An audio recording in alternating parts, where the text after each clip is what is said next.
New year, new mouse.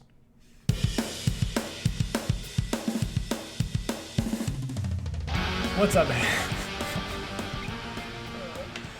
What's up, everybody? This is Don Tony. Hope you're all taking care and doing well. Before we get started on this today, I just want to shout out my sponsor, Clutch. You can use my code Don Tony for 20% off. It's a great energy drink, small business, made by gamers for gamers. You should really go check them out. It's not chalky. There's no lead. It's safe to use. Really helps out. So, again, Clutch. They got 3 great flavors. Check them out. All right, so recently, the mouse I've been using since I switched to PC has been the Logitech G502. I love this thing. This mouse has been awesome. It started to crap out on me. So about a week ago, I finally had enough. I discovered it was crapping out on me when I was playing Tarkov. I noticed that I couldn't click and drag. Yeah, I'm definitely not scrolling my wheel. It just doesn't want to drag. That's super annoying. And I was like, maybe this is an issue with Tarkov, with my left click. Maybe it's just an issue with the game. I then, after the fact, went in on my computer and tried to click and drag things. And it's just not working. So I was like, well, shit, I guess it's time to get a new mouse. And that led me, after much looking at reviews and much thinking, I decided to go with the GPRO Wireless.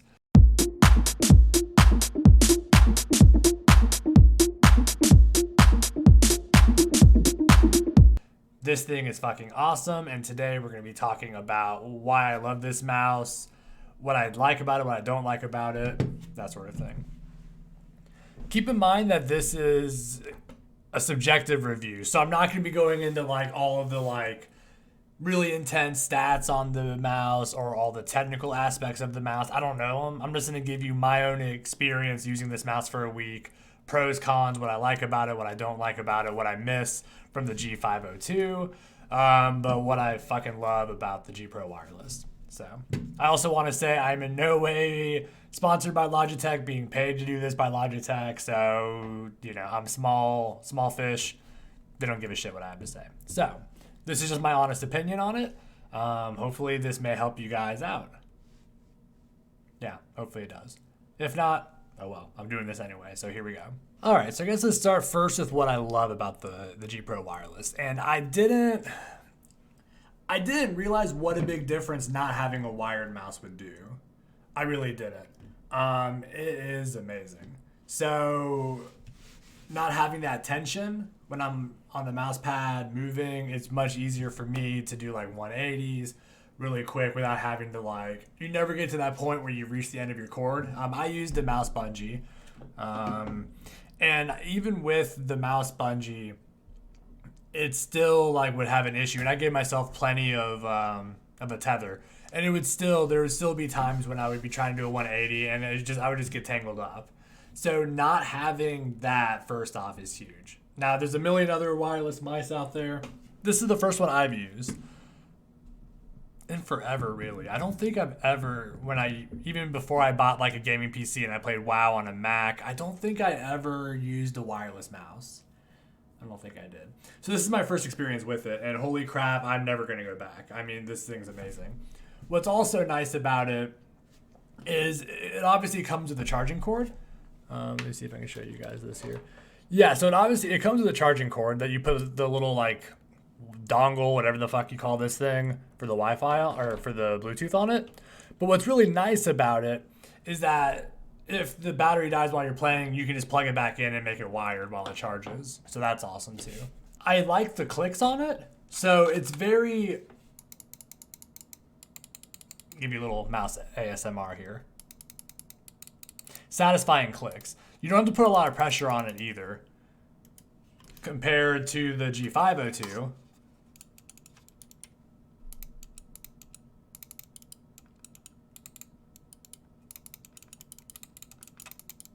Anyway, I like the clicks. That may not make it in the video. I may cut that shit out. I like the clicks. The side mouse buttons, the one issue, well, we'll get to the issues in a moment. Anyway, it's ambidextrous. I'm right-handed, so that feature to me is not that amazing. But it has two buttons on the side, and then there's slots on the other side that you can either these are magnetic. You can either pop these flush caps on, or whatever you want to call them, and put buttons on, and then you can have 2 other buttons on the side, or just leave 2 on this side. So I guess it could have up to 4. For me, and this is going to lead into one of my complaints, if I did add these buttons so I could have like 4 buttons, I feel like I would unintentionally press them a lot by the way I hold the mouse. So that to me is kind of an issue. That's one thing I miss about the 502. Really the only thing I miss. There's no button. It's not ambidextrous. But this button right here, I missed that button. And the reason I missed that is that was primarily my mute myself on Discord button. So in a stream, I would just mute myself. Easy that way. I now don't have a programmed button for muting on the mouse, which is I miss personally. I don't want for a shoot. I primarily play shooters now. I don't want a big MMO mouse with like a bunch of buttons on it, but I do miss having one more button. I miss that. I also wish that the profile on the buttons on the side of the mouse stuck out a little bit further. They're pretty flush against the body. I wish it was just like a little hair wider. One could, depending on if you get really intense in like a really big firefight, your thumb could slip up and hit those on accident. And depending on what you have them hotkey to, that could be disastrous.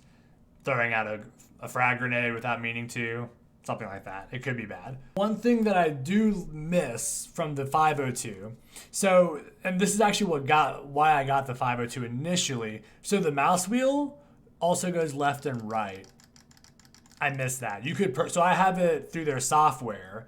You can program all the buttons with either mouse on the Logitech software. What I miss though is I had my Q and E.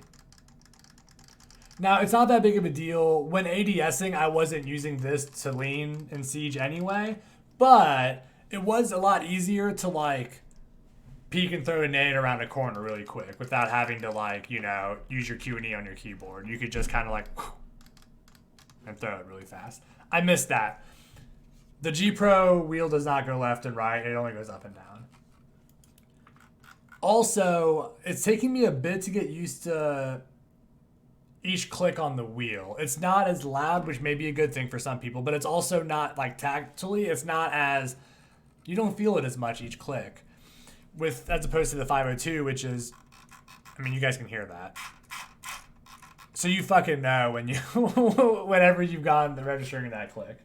So that's the primary issue I have with the wheel and missing one of the buttons. But it's still, all of that being said, I'm still in love with this. All that being said, I'm still in love with the GPRO Wireless. It's still really nice. Yes, the wheel doesn't do the side to side. I'll just have to get better on the keyboard and learn it that way. It's not that big of a deal. Yes, I can't mute myself on Discord easy. That's not a huge deal. And for most of you who don't stream, that's not an issue anyway. And in theory, yeah, I could program the muting on Discord with one of the 2 buttons on there. But I have that, but they're both being used for other things right now. So one thing I'll say is the battery life. So a big concern I had going into wireless was the battery life. If it doesn't last that long, I don't want to have to keep recharging and plugging it in and then recharging and plugging it in. So far, it's only been a week, and I don't game like 10 hours a day, okay? So since I got the mouse, I have played, I would say probably like 20 hours. I streamed for 10. I work at home on my computer. I even left it overnight running. So it's been about 20 hours of use. And let's take a look and see where my battery life's at after 20 hours of use on a full charge. So I mentioned earlier about the Logitech software, about how you can program your buttons. So what's cool is any Logitech equipment that you have runs through this software.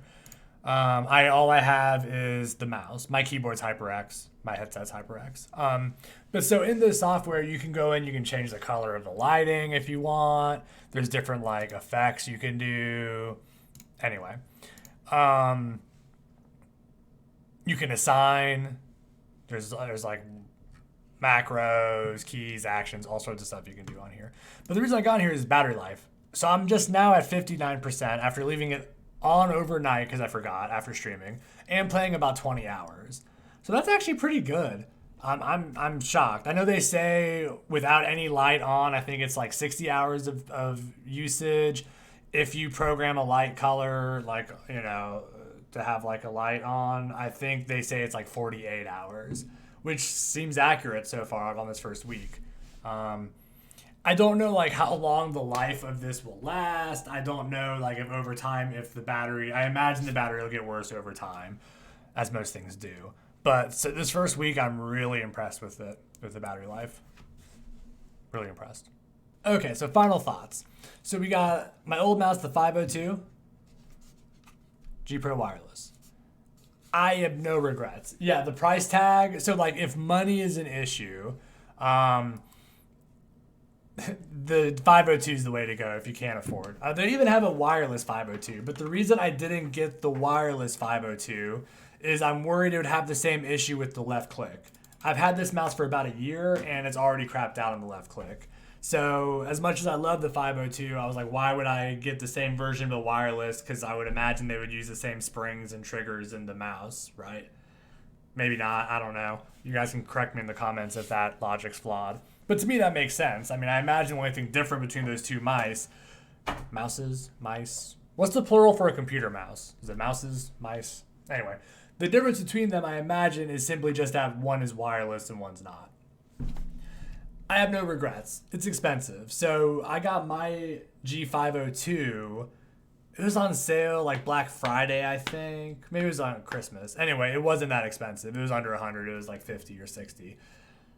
This is 125 for the G Pro. So like obviously it's expensive. You know, maybe in a year I'll do like a review again and see like how is it held up over a year.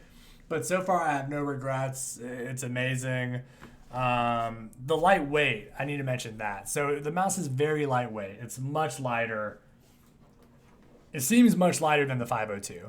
I don't have the numbers in front of me, and as I said earlier, we're not going into all the actual stats, so I'm not going to go pull the numbers up.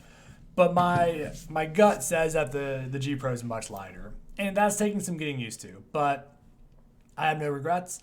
So if you are in the market for a new mouse, maybe give it a try. If you can afford it, it's expensive, but we'll see if it lasts. I will be getting back to you all about that in a year. We'll see in a year from now. Has this mouse held up? Has the battery life held up? If any of you guys have this mouse, let me know in the comments below if you guys think that if you have any regrets or not, or if you're still in love with the thing. Also, if this has been educational, fun, or if you just like me and want to support me, please like and subscribe. I'm having some more videos coming out this week. I haven't been filming as much. We got a big snowstorm, and I've spent a lot of time yesterday and today shoveling. So I'm trying to catch up. I'm hoping to still have 3 videos out this week. But either way, I appreciate all your support. We're getting there. I'll see you guys next time. Chapow.